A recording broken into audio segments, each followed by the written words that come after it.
ہمارے بھائی سیف صاحب ہیں، انہوں نے یہ کہا کہ آپ جمعہ کے روزہ کی سحری اور افطاری کا وقت بھی بتا دیں۔ تو آج کی اس ویڈیو میں جمعہ کو جو شب رات کا روزہ رکھنا ہے دوست احباب نے، اس کی سحری اور افطاری کا وقت بتاؤں گا، بلکہ جمعرات کو بھی جنہوں نے روزہ رکھنا ہو اس کا بھی سحری اور افطاری کا وقت بتاؤں گا۔ آپ ویڈیو کو لائک اور دوستوں کے ساتھ شیئر کر دیں تاکہ باقی دوست احباب کو بھی سحری اور افطاری کے وقت کا پتہ چل سکے۔ تو دوستو، جن احباب نے اللہ کے فضل سے، اللہ کی توفیق سے شب برات میں عبادت کر کے پھر صبح روزہ رکھنا ہے، تو جمعہ 14 فیبروری 15 شعبان کا جو روزہ ہے اس کا سحری کا وقت جو ہے میں احتیاطی بتاؤں گا۔ میں یہ بات واضح کر دوں کہ سحری اور افطاری کا وقت میں احتیاطی بتاؤں گا، یعنی سحری 2-3 منٹ پہلے بند کرنے کا کہوں گا اور افطاری 2-3 منٹ بعد میں کرنے کا کہوں گا تاکہ کسی کا روزہ ضائع نہ ہو۔ تو جمعہ کا جو 15 شعبان کا شب برات کا روزہ بننا ہے، اس کا سحری کا وقت جو ہے 5:20 احتیاطی ہے، اگرچہ کہ 22-23 منٹ ہے، یعنی جمعرات کو 22 جمعہ کو 23، لیکن میں گزارش کروں گا کہ آپ نے 5:20 پہ اپنا سحری مکمل کر لینی ہے، اور افطاری کا وقت جو ہے وہ تقریباً 5:45 غروب آفتاب ہے،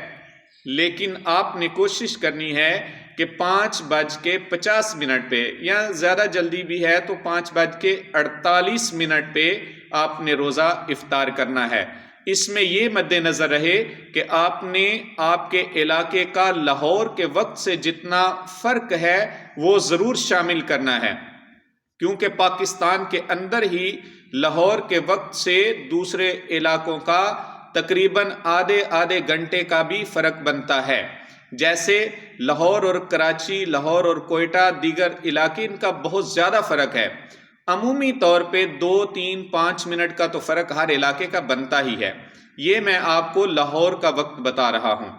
تو اس لیے آپ نے اس چیز کو مد نظر رکھنا ہے۔ اور جمعہ رات کا جو روزہ ہے، یعنی 13 فیبروری کا، کہ جب ہم نے جمعرات کا دن گزار کے رات کو شب برات کی عبادت کرنی ہے، تو جمعہ رات کا جو سحری کا وقت ہے وہ بھی احتیاطی وقت 5:20 ہے، جبکہ افطاری کا جو احتیاطی وقت ہے وہ 5:50 ہی رکھیں۔ پھر کہوں گا کہ آپ اپنے علاقوں کا لاہور سے جو وقت کا فرق ہے اس کو ضرور ملحوظ رکھیے گا۔ اللہ پاک جتنے میرے مسلمان بھائی بہنیں، بزرگ، بچے روزے رکھیں، اللہ ان کے ان روزوں کو ان کی نجات کا ذریعہ بنائے، اور اللہ ان کی اس محبت کے صدقے میں ان کی آنے والی نسلوں میں قرآن کے حافظ اور دین کے عالم پیدا فرمائے۔ اللہ پاک ہم سب کو دین اسلام پہ صحیح طرح سے عمل کرنے کی توفیق عطا فرمائے۔ میں ساتھ پھر گزارش کروں گا کہ جن دوستوں سے ممکن ہے وہ جمعرات اور جمعہ کے دونوں روزے رکھ لیں، کیونکہ اعمال کے اعتبار سے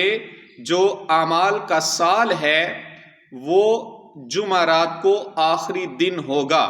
پچھلے اعمال کے سال کا رجسٹر کلوز کر دیا جائے گا، آئندہ اعمال کے سال کا رجسٹر جمعہ سے شروع ہوگا۔ تو کوشش کریں کہ جمعرات کا روزہ رکھیں تاکہ جب ہمارا اعمال کا سال والا رجسٹر بند ہو تو اس دن بھی ہم روزے سے ہوں، جب نیا دن سال کا شروع ہو اعمال کے اعتبار سے تو تب بھی ہم روزے سے ہوں۔ اللہ پاک ہم سب کو روزہ رکھنے کی ہمت اور توفیق عطا فرمائے۔ جتنے بھی مسلمان عبادات کریں، روزے رکھیں، اللہ سب کے روزوں کو، عبادتوں کو قبول فرمائے۔